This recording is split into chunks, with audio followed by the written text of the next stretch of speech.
Hello friends, कैसे हैं आप सब। आज मैं फिर से आप सभी के लिए होली स्पेशल रेसिपी लेकर आ गई हूँ। अभी फ़िलहाल होली आने वाली है, तो होली के लिए अलग अलग तरीके की रेसिपी तो होनी ही चाहिए।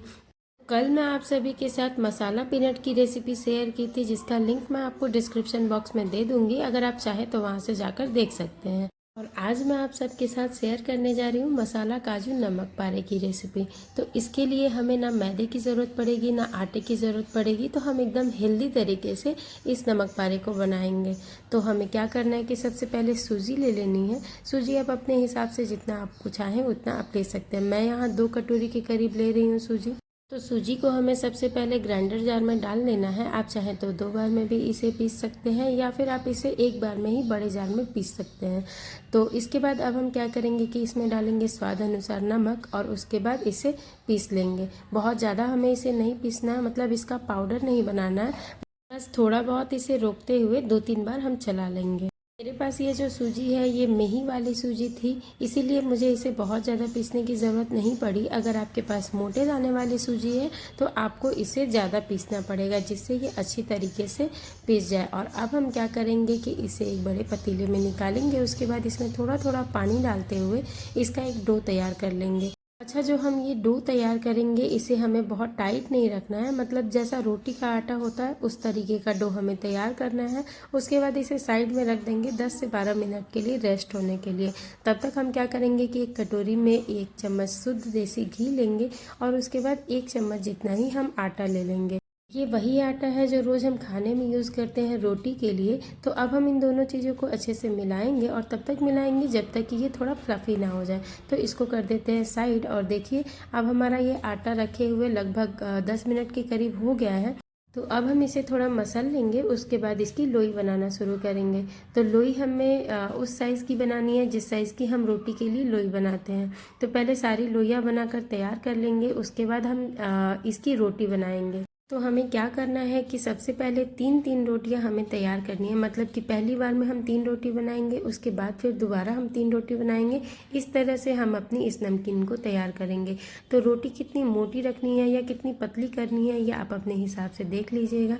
मैं नॉर्मली जिस तरह से जितनी पतली रोटी घर में बनाती हूँ उसी तरह से ये रोटियाँ तैयार कर रही हूँ। उसके बाद अब हम क्या करेंगे कि जो सबसे लास्ट वाली हमारी रोटी है, तीसरी रोटी, उसके ऊपर हम ये साटा लगाएंगे। जो साटा हमने पहले तैयार करके रखा था उस साटे को हमें इस पर लगा देना है। उसके ऊपर एक दूसरी रोटी रखेंगे, उसके ऊपर भी हम साटा लगाएंगे, और फिर ये तीसरी वाली रोटी रखकर इन तीनों रोटियों को आपस में चिपका देंगे।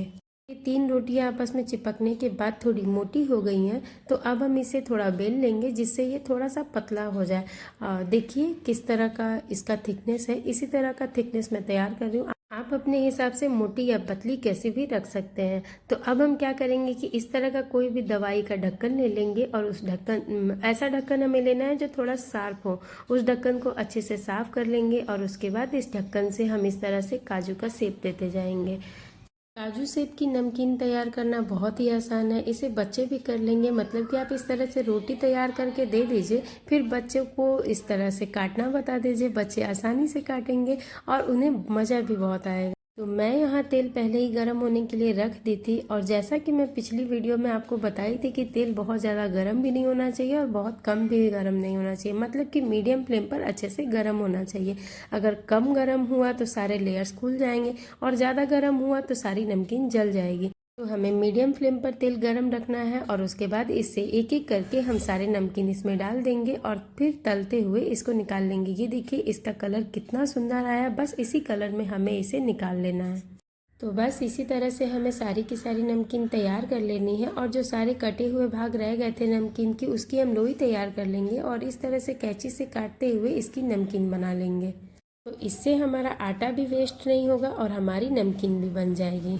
देखिए यहाँ मेरी सारी नमकीन बनकर तैयार हो गई है, और ये बहुत अच्छे से ठंडी भी हो गई है। तो अब मैं इसमें कुछ मसाले डालूंगी। मसालों में इसमें हमें बहुत ज़्यादा कुछ नहीं डालना है, या आप अपने टेस्ट के हिसाब से जो भी मसाले आपको पसंद हो आप उसमें डाल सकते हैं।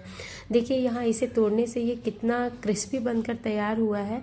तो आप भी इस रेसिपी को देखने के बाद घर पर ज़रूर ट्राई करिएगा। इसे बनाना बहुत ही आसान है, कोई भी इसे आसानी से बना सकता है।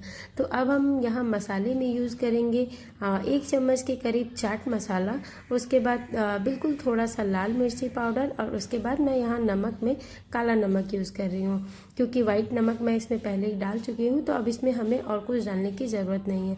आपको कुछ और भी मसाले पसंद हो तो आप इस पर डाल सकते हैं। अब इन सारे मसालों को मिलाने के बाद ये बिल्कुल तैयार है सर्व करने के लिए।